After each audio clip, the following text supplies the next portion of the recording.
नमस्कार। Vision IAS के news today के इस अंक में आप सभी का स्वागत है। इस अंक में हम आपके लिए लेकर आए हैं यूपीएससी परीक्षा की दृष्टि से महत्वपूर्ण कुछ अहम खबरें। इस अंक के साथ मैं हूं दिव्या तोमर। आइए सबसे पहले जानते हैं इस अंक की हेडलाइंस के बारे में।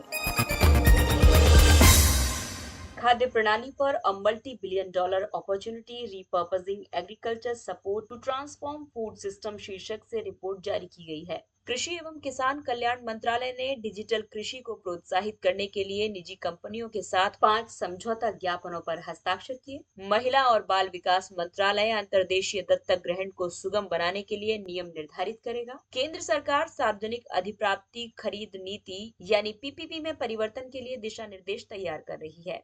और सरकार ने 31 दिसंबर तक दालों के लिए मुक्त आयात नीति की अवधि का विस्तार किया। और अब खबरें विस्तार से। खाद्य प्रणाली पर a multi billion dollar opportunity, repurposing agriculture support to transform food system शीर्षक से एक रिपोर्ट जारी की गई है। ये रिपोर्ट खाद्य और कृषि संगठन, संयुक्त राष्ट्र विकास कार्यक्रम और संयुक्त राष्ट्र पर्यावरण कार्यक्रम द्वारा खाद्य प्रणाली शिखर सम्मेलन की पूर्व संध्या पर प्रकाशित की गई। यूएन का फूड सिस्टम समिट 23 सितंबर को न्यूयॉर्क में संयुक्त राष्ट्र महासभा के दौरान आयोजित होगा। वर्ष 2030 तक सतत विकास लक्ष्यों की प्राप्ति के लिए एक वैश्विक खाद्य प्रणाली के रूपांतरण के लिए एक मंच तैयार करने का प्रयास करेगा। आइए अब जानते हैं इस रिपोर्ट के मुख्य बिंदुओं के बारे में।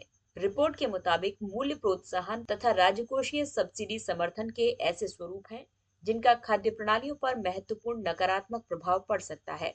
चीनी, गोमांस, दूध और चावल जैसे उत्सर्जन गहन और कम स्वास्थ्यप्रद खाद्य पदार्थों को अधिक समर्थन प्राप्त होता है, जबकि फल और सब्जियों जैसे अधिक स्वास्थ्यप्रद और पौष्टिक खाद्य पदार्थों को कम समर्थन मिलता है। उच्च एवं मध्यम आय वाले देशों में विकृत समर्थन उपाय अब भी प्रचलित हैं।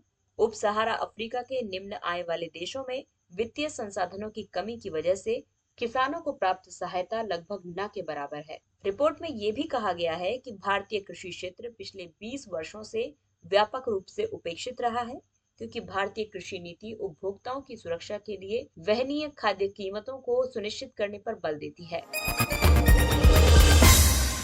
अगली खबर कृषि क्षेत्र से। कृषि एवं किसान कल्याण मंत्रालय ने डिजिटल कृषि को प्रोत्साहित करने के लिए निजी कंपनियों के साथ 5 समझौता ज्ञापनों पर हस्ताक्षर किए। ये समझौते ज्ञापन सिस्को, निंजा कार्ड, जियो प्लेटफॉर्म्स लिमिटेड, आईटीसी लिमिटेड और एनसीडेक्स ई मार्केट लिमिटेड के साथ प्रायोगिक परियोजनाओं के लिए किए गए हैं। इन प्रायोगिक परियोजनाओं के आधार पर किसान सूचित निर्णय लेने में सक्षम हो जाएंगे। इससे वे निर्णय कर सकेंगे कि अधिकतम उपज के लिए बीज की कौन सी किस्म और कौन सी कृषि पद्धति अपनानी चाहिए। कृषि आपूर्ति श्रृंखला से संबद्ध लोग सटीक और समयबद्ध जानकारी के आधार पर अपनी खरीद और लॉजिस्टिक संबंधी योजना तैयार कर सकते हैं। मंत्रालय एग्रीस्टेक के तहत एक संघीय किसान डेटाबेस भी तैयार कर रहा है। साथ ही इस डेटाबेस के चारों तरफ विभिन्न सेवाओं का सृजन भी कर रहा है, ताकि कृषि में डिजिटल पारितंत्र का निर्माण किया जा सके। इस एकीकृत डेटाबेस के अंतर्गत सभी किसानों के लिए केंद्र और राज्य सरकार के सभी लाभों और विभिन्न योजनाओं के समर्थन से जुड़ी जानकारी शामिल की जाएगी। ये भविष्य में किसानों को लाभान्वित करने के उद्देश्य से जानकारियां प्रदान करने का स्रोत बन सकता है। प्रधानमंत्री फसल बीमा योजना, प्रधानमंत्री किसान सम्मान निधि यानी पीएम किसान और मृदा स्वास्थ्य कार्ड जैसी सरकार की योजनाओं को समय के साथ भूमि रिकॉर्ड विवरण सहित एक साझे डेटाबेस के माध्यम से एकीकृत किया जाएगा। अभी तक इस डेटाबेस में लगभग 5.5 करोड़ किसानों का विवरण दर्ज किया जा चुका है। अगली खबर महिला एवं बाल विकास मंत्रालय से। महिला एवं बाल विकास मंत्रालय अंतर्देशीय दत्तक ग्रहण को सुगम बनाने के नियम निर्धारित करेगा। दत्तक ग्रहण संशोधन विनियम 2021 को विधि मंत्रालय द्वारा पुनरीक्षित किया गया है। ये विनियमन ये सुनिश्चित करेंगे कि केंद्रीय दत्तक ग्रहण संसाधन प्राधिकरण संभावित माता पिता को हिंदू दत्तक तथा भरण पोषण अधिनियम के तहत अंतर्देशीय दत्तक ग्रहण के लिए अनापत्ति प्रमाण पत्र यानी नो ऑब्जेक्शन सर्टिफिकेट बिना किसी देरी के प्रदान करे। केंद्रीय दत्तक ग्रहण संसाधन प्राधिकरण यानी सेंट्रल अडॉप्शन रिसोर्स एजेंसी कारा किशोर न्याय अधिनियम के तहत दत्तक ग्रहण की प्रक्रिया को विनियमित करता है। वर्तमान में भारत में अंतर्देशीय दत्तक ग्रहण के 2 विकल्प हैं। एक किशोर न्याय बालकों की देखरेख और संरक्षण अधिनियम 2015 इसे कारा विनियमित करता है, और दूसरा है हिंदू दत्तक तथा भरण पोषण पोषण अधिनियम यानी Hindu adoption and maintenance act. वर्तमान में कारा के माध्यम से दत्तक ग्रहण के लिए माता पिता विदेश यात्रा के लिए अपने बच्चों का पासपोर्ट प्राप्त करने के लिए एनओसी ले सकते हैं, लेकिन हेमा के तहत दत्तक ग्रहण के मामले में माता पिता को एनओसी प्राप्त करने के लिए न्यायालय की शरण में जाना पड़ता था, क्योंकि इसके लिए कोई अन्य तंत्र मौजूद नहीं था। पिछले ही महीने महिला एवं बाल विकास मंत्रालय ने 2 वर्ष की उस अनिवार्य अवधि को समाप्त कर दिया था, जिससे जिस परिवार ने बालक का दत्तक ग्रहण किया है उसे कारा और अन्य अधिकारियों द्वारा निरंतर निगरानी के अधीन देश में रहना पड़ता था। ऐसे मामलों में भारतीय मिशन, कारा और अन्य प्राधिकरणों की बजाय दत्तक ग्रहण किए गए बालक की प्रगति और सुरक्षा की निगरानी करेंगे। आइए अब आपको बताते हैं इस नियम का क्या महत्व होगा। ये विनियम दत्तक ग्रहण प्रक्रिया को सरल बनाने के लिए किया जा रहा है। साथ ही ये बालकों के साथ दुर्व्यवहार या बाल तस्करी की रोकथाम भी सुनिश्चित करेगा। केंद्रीय दत्तक ग्रहण संसाधन प्राधिकरण महिला एवं बाल विकास मंत्रालय के तहत एक सांविधिक निकाय है। ये देश के भीतर और अंतर्देशीय बाल दत्तक ग्रहण के लिए नोडल निकाय के रूप में कार्य करता है। हेमा को वर्ष 1956 में अधिनियमित किया गया था। इसमें हिंदू, सिख, बौद्ध और जैन समुदाय शामिल है। अगली खबर सार्वजनिक खरीद से संबंधित है। केंद्र सरकार सार्वजनिक अधिप्राप्ति खरीद नीति यानी पब्लिक प्रोक्योरमेंट पॉलिसी में परिवर्तन के लिए दिशा निर्देश तैयार कर रही है। एक सूचना के मुताबिक केंद्र सरकार सार्वजनिक खरीद में सुधार के लिए व्यापक दिशा निर्देश पर कार्य कर रही है। ये दिशा निर्देश समय और लागत में वृद्धि होने, उत्तम गुणवत्ता प्राप्त न होने और अनियमितताओं जैसी अनेक समस्याओं से बचने के लिए बनाए जाएंगे। सार्वजनिक खरीद से मतलब उस प्रक्रिया से है जिसके तहत सरकारें राज्य के स्वामित्व वाले उद्यम और निजी क्षेत्र से वस्तुओं और सेवाओं की खरीद करते हैं। आइए अब ये समझते हैं कि इसे आखिरकार पीपीपी में बदलने की जरूरत क्यों है। दरअसल केंद्रीय सतर्कता आयोग ने एक विश्लेषण को संपादित किया है, जिसमें त्रुटिपूर्ण निविदा, व्यावसायिक संघों के साथ गठजोड़, कपटपूर्ण तरीके से बोली लगाना, नौकरशाही संबंधी बाधाएं, अत्यंत सस्ती कीमतों के माध्यम से फर्मों का प्रभुत्व आदि के उदाहरण पाए गए हैं। कुप्रबंधन की आवश्यकता है क्योंकि सार्वजनिक खरीद का हिस्सा सकल घरेलू उत्पाद के 20% से 30% के बीच होने का अनुमान व्यक्त किया गया है। आइए अब बात करते हैं सार्वजनिक खरीद की दिशा में सरकार द्वारा किए गए उपायों के बारे में। गवर्नमेंट ई मार्केट प्लेस यानी जीएम सामान्य उपयोग की वस्तुओं और सेवाओं की ऑनलाइन खरीद की सुविधा के लिए एक वन स्टॉप पोर्टल है। ये पोर्टल सार्वजनिक खरीद में पारदर्शिता, दक्षता और गति बढ़ाने पर केंद्रित है। सार्वजनिक खरीद में अनुभवी उद्यमियों के सापेक्ष सभी क्षेत्रों में स्टार्टअप को एक समान मंच प्रदान करने के उद्देश्य से स्टार्टअप्स के लिए सार्वजनिक खरीद के नियमों में शिथिलता प्रदान की गई है। केंद्र ने भारत में वस्तुओं और सेवाओं के विनिर्माण और उत्पादन को प्रोत्साहन प्रदान करने के लिए सार्वजनिक अधिप्राप्ति यानी मेक इन इंडिया को प्राथमिकता आदेश 2017 जारी किया है। अगली खबर सरकार की आयात नीति से संबंधित है। सरकार ने 31 दिसंबर तक दालों के लिए मुक्त आयात नीति की अवधि का विस्तार किया है। आपको बता दें कि इससे पहले मुक्त आयात के लिए आयात नीति 30 नवंबर तक आयातित मदों के आगमन की अनुमति के साथ 31 अक्टूबर को समाप्त होनी थी। इस विस्तार का महत्व ये है कि ये मॉनसून यानी जून और जुलाई के बीच में व्यवधान की वजह से घरेलू उत्पादन में कमी की रोकथाम के लिए महत्वपूर्ण है और अत्यधिक वर्षा से ये स्थिति और जटिल हो गई है। इससे आयातकों को दालों की खरीद करने और भारत में भेजने के लिए पर्याप्त समय मिल जाता है। आपको बता दें कि कंटेनरों की अनुपलब्धता और बंदरगाहों पर उच्च यातायात की वजह से आयातित दालों की शिपमेंट में देरी हो रही है। दरअसल दलहन फलीदार पादप कुल में आता है। ये पौधों के खाने योग्य बीज होते हैं। संयुक्त राष्ट्र का खाद्य और कृषि संगठन FAO 11 प्रकार की दालों को मान्यता प्रदान करता है, जैसे कि सूखी फलियां, सूखी मटर, चना आदि। भारत विश्व में दालों का सबसे बड़ा उत्पादक है। ये वैश्विक उत्पादन का 25% उत्पादित करता है और उपभोक्ता दृष्टि से देखें तो ये विश्व खपत का 27% उपभोग करता है और 14% आयात करता है। हालांकि भारत में दलहन के उत्पादन में कई चुनौतियां हैं, जैसे कि दलहन के तहत लगभग 84% क्षेत्र वर्षा पर निर्भर है। उच्च उपज अंतराल है, जैसे कि प्रायोगिक प्रयोगशाला स्थितियों में प्राप्त उपज और भारत में वास्तविक कृषकों के खेतों में प्राप्त उपज के बीच में अंतर है। स्थान विशिष्ट या अनुशंसित उच्च उपज वाली किस्मों यानी HYVs के गुणवत्तापूर्ण प्रमाणित बीजों की अनुपलब्धता है। जैविक और अजैविक जोखिमों के प्रति उच्च सुभेद्यता है। इसके अलावा अपर्याप्त फसल कटाई के बाद की अवसंरचना है। इसीलिए सरकार द्वारा दलहन उत्पादन उत्पादन में सुधार के लिए कई उपाय किए गए हैं, जैसे एकीकृत तिलहन दलहन ऑयल पाम और मक्का योजनाएं यानी आइसोपोम। इसका उद्देश्य बाजार हस्तक्षेप और प्रभावी मूल्य निर्धारण नीतियों को मजबूत करना है। दूसरा है राष्ट्रीय खाद्य सुरक्षा मिशन दलहन, ये एक केंद्र प्रायोजित योजना है। तीसरा है प्रधानमंत्री अन्नदाता आय संरक्षण अभियान यानी पीएम आशा, जो कि एक अम्ब्रेला योजना है। इसके अंतर्गत दलहन तिलहन और खोपरा के लिए न्यूनतम समर्थन मूल्य के लिए मूल्य समर्थन योजना लागू है।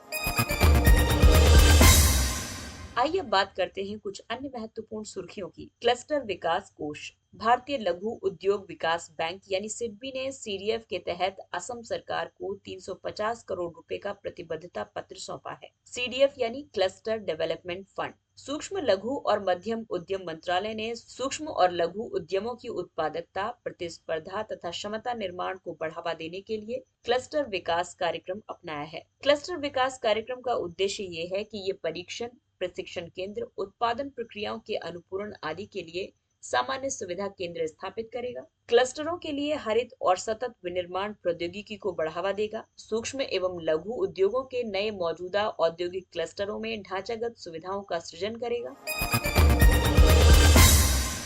अगला है स्वामित्व।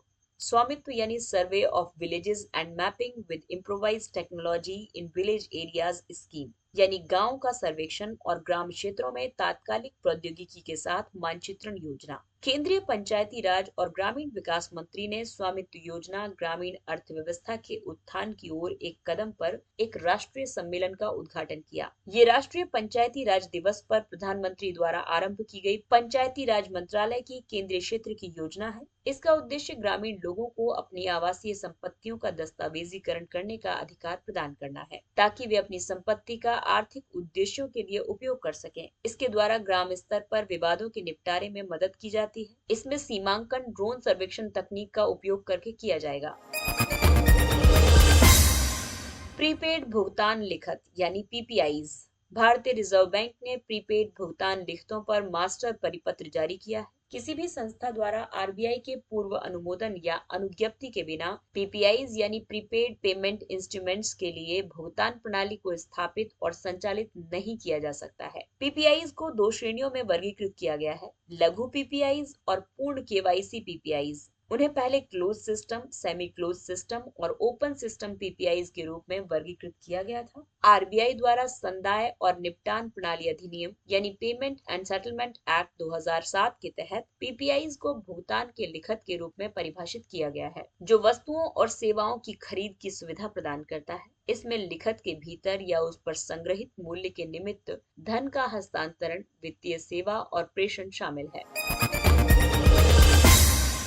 राष्ट्रीय प्रतिदर्श सर्वेक्षण के अनुसार भारत में सर्वाधिक धनी 10% व्यक्तियों के पास 50% से ज्यादा संपत्ति है। राष्ट्रीय प्रतिदर्श सर्वेक्षण द्वारा किए गए अखिल भारतीय ऋण और निवेश सर्वेक्षण 2019 के अनुसार सर्वाधिक धनी 10% भारतीय देश की भौतिक और वित्तीय संपत्ति के आधे से अधिक के स्वामी हैं, जबकि निचले वर्ग के 50% के पास 10% से भी कम संपत्ति है। ग्रामीण क्षेत्रों में जहां भारत के लगभग 2/3 लोग रहते हैं, दिल्ली में विभेद सर्वाधिक है, जहां शीर्ष 10% के पास 80.8% संपत्ति है और निचले वर्ग के 50% के पास मात्र 2.1% संपत्ति है। इसके बाद पंजाब में सर्वाधिक धनी 10% के पास 65% से ज्यादा संपत्ति है। निचले वर्ग के 50% के पास 5% से कुछ अधिक है। इस तरह से पंजाब दूसरे स्थान पर है।